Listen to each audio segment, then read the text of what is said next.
Oh, hey, hi guys. I am outside here on this beautiful day and I have a few items that Scott just finished and I wanted to show them to you. So here we have a cute little bowl. This is from our redbud tree. I think it's really cute. I think these are great for succulents or maybe jewelry, rings, earrings, bracelets. He makes a lot of these little bowls. I really like them. And he's also been trying his hand out on some ornaments. So this one is pretty cool. I like that. And look at this little birdhouse.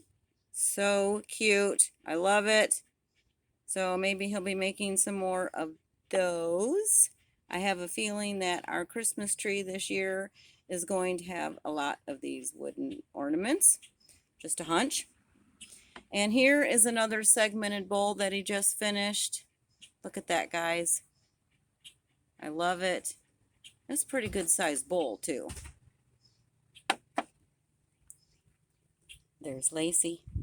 Say hi, Lacey.